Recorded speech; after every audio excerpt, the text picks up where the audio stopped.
We'll meet Jim and Harriet Schlater, who've been filling the Oakland Hills with the sound of music for the past 37 years, attracting generations of subscribers to Woodminster Amphitheatre. When you get the third generation coming in, you know, and the parents and the grandparents are bringing them back, it's nice. Yeah, it's really nice. It's become an institution.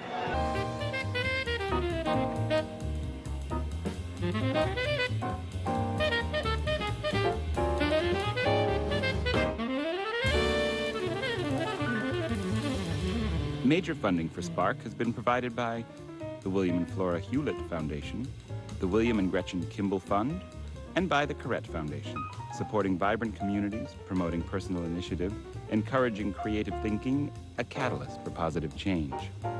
Additional support is provided by the Walter and Elise Haas Fund, Tomcat, the David and Lucille Packard Foundation, Diane B. Wilsey, Deborah and Andy Rappaport, the George Frederick Jewett Foundation, the Levi Strauss Foundation, and by the KQED Campaign for the Future Program Venture Fund, comprised of individuals, foundations, and corporations.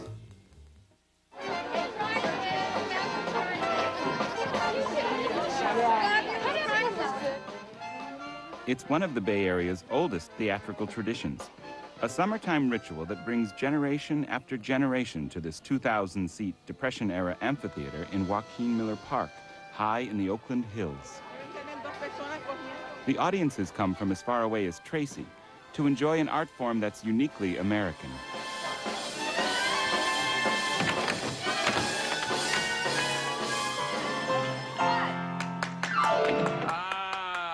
Pause, pause, pause, pause, pause, pause, pause, pause. These are one of them. And for 37 years, Harriet and Jim Schlater have devoted their lives to this place, staging a total of 124 productions, most of them Broadway musicals. Pictures. Don't get up yet, don't get up yet. Jim does most of the directing. Ah, you're powerful. Daddy, you're wonderful. You're looking at me like I'm insane. You are. No doubt about it. Harriet manages the box office and oversees choreography and costumes. That's something. Hey, now, you know, I have jazz shoes in, like, tan. Okay, this is one of the pretty girl costumes. This is Most Happy Fella, standing on the corner watching all the girls go by. Both Harriet and Jim got their start on Broadway. That's Jim. Harriet danced at Radio City Music Hall with the June Taylor Dancers, while Jim performed in the original Broadway productions of classics like Brigadoon and The Music Man. Okay, this is Joy Sherritt, and Joy is doing Kathy Selden, the Debbie Reynolds role. The cast and crew keep coming back year after year, too, including Cynthia Ferrer, who's choreographing the current production of Singing in the Rain. She started with us when she was 13. And she's 19 now. Yeah, 14. Thank you, Harriet. And Carl Pretty much everything I learned about theater, I learned here from Jim and Harriet. I mean, I always feel like the best stuff I learned, everything I learned here. You know, and then over the years you refine your own technique. But Harriet was my dance teacher and taught me everything, you know. I owe them tons. The cast and crew at Woodminster is a mix of seasoned professionals like Cynthia, dedicated amateurs, and raw novices. Come forward. Panels! The two panels I told to come forward. You come forward now. Remember? No. Can we spread that out a little bit? It's hard. What she's doing is difficult. It involves a lot of teaching as well. I mean, really teaching. Yeah, you're teaching people to do basic stuff that a dancer would know. Where are you at the end of this? Over there. Can you just go behind that panel and get off? Well, I think the role that Woodminster and many of the community theaters play is it's manifold.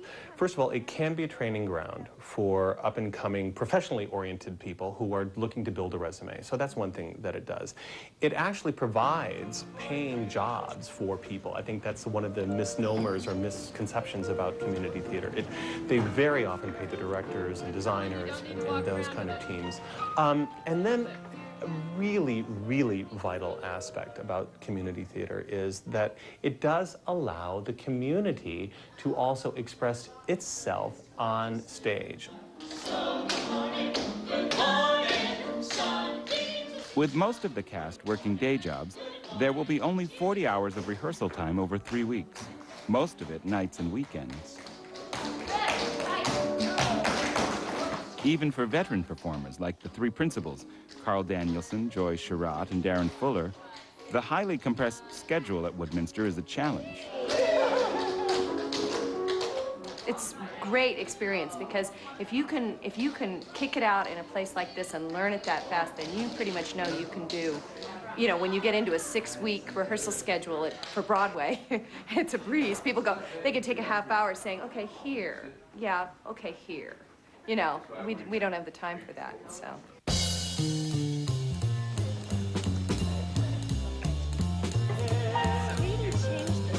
The first performance of Singing in the Rain is less than a week away, and there are still plenty of kinks to work out. We can't do it without you. Can we take the last few? Are you hurt, Joy? The production is one of the Schladers' most ambitious. They're trying to replicate many of the movie version's most famous scenes on a fraction of the budget. Buying a rain machine, for example, would run $25,000 or more. So Jim has turned to set designer Robert Ferguson to build one instead. There's a tank that you can just see up there, a white tank up on the ledge that has it's a 300-gallon storage capacity. And then there's a small pump, and that supplies this PVC line that I've strung over the stage. By day, Robert works as a welder, but he's been spending his free time here for the last 12 years. I'm straddling two worlds here, you know. I'm in a fairly masculine world of welding, and then I come up here, but I'm glad for it, you know, I really am. And my folks, you know, think it's great. And now most of the guys who work for me have come and seen shows, and they all like it too. Yeah. So that's what's so great about this place is they do give you. I mean, nobody else is going to give me an opportunity like that. Nobody else is going to say, hey, why don't you know, do this for us? But they didn't even think twice. You can do it, and I did. And then he's going to mask off the brick wall, like we talked about. They're doing it because they love it. They're doing it because it brings something to them and sort of their inner life, and they're giving back in a way as well. And that is a really important role that community theater plays. Even before they reach the pivotal rain scene during tech rehearsals, the crew hits a major snag. Hold it! Hold it! Hold it! The backdrop is positioned off-center on the main turntable, so it can't be rotated to reveal the street scene. She hit it ended up going faster than it should have. She hit the fast button. Yeah. And so Is that Dottie's fault? No, it's not Dottie's. It's nobody's fault. It's my fault. Ah, Jesus Blame me. Christ. I don't know, Blame Dottie. me. Blame the weather. For Christ's sake, it's raining. Yeah, but Dottie's got to get fired again. You ready? Okay, let's go. Finally, Nice and strong, after John. many false starts, the scene comes together.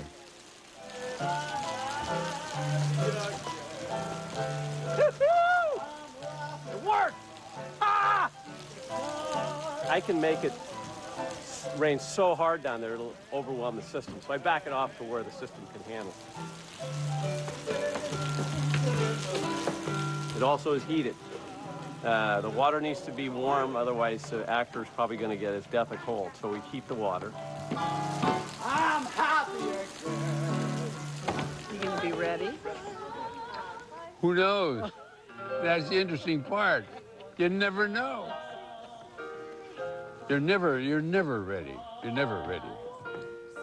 You know what I mean? There's always something in the back of your mind that you wish you could have done better. Places, please. Places for Act 1. Thank you.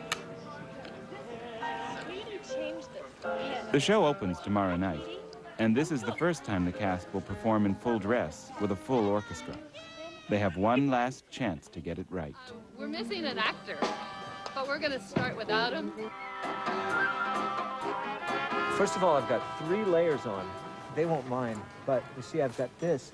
I have two pairs of pants on under this. I have a tux pair of pants, the black, and I have another pair of pants. Well, do we need to see all of it? If I could get up in there, it's very hard to go to the bathroom in this. But you can see there's 3 pairs of pants, and it looks like 4 because you see this? I get off stage, there's no time. This is Velcroed, and it's stitched on. So these rip off, we turn around and we come right back on stage. And if you don't think it's hard to come off stage and be all poised, go like this for like 12 seconds, and then walk back on stage and look poised again, that's a challenge. And not bring that on stage.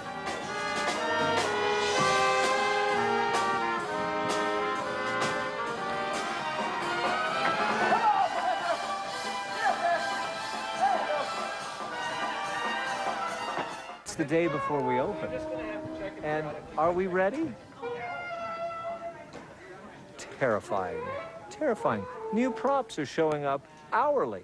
We have a new rug in the show that we have to get off stage night. That's a new mat, new choreography for Make 'em Laugh. This is theater. You know that part in Shakespeare in Love where what's-his-name says, you know, they keep talking about how it all comes together and you don't know how, and he goes, it's a mystery? He was thinking of Woodminster when he said that.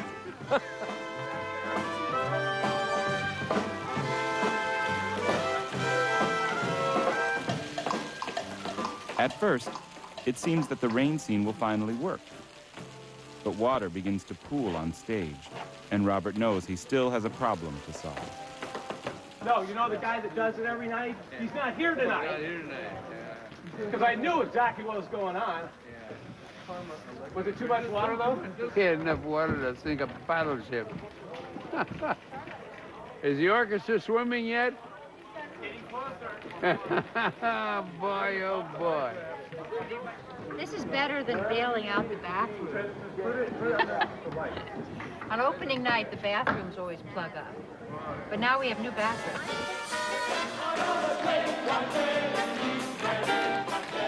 Over the past 37 years, more than 2,000 performers have worked this stage under Jim and Harriet's direction, including all 4 of their children. When you get the third generation coming in, you know, and the parents and the grandparents are bringing them back, that's nice. Yeah, that's really nice. It's become it's an institution. Some of these performers, like Carl Danielson, have gone on to careers in theater. This is my 51st show here. They're like my parents. They're like, well, my parents may see this someday, but they're like my second parents, you know. I have enormous loyalty. I mean, I wouldn't be in the theater if it wasn't for them. They gave me all my breaks and all my start and everything else.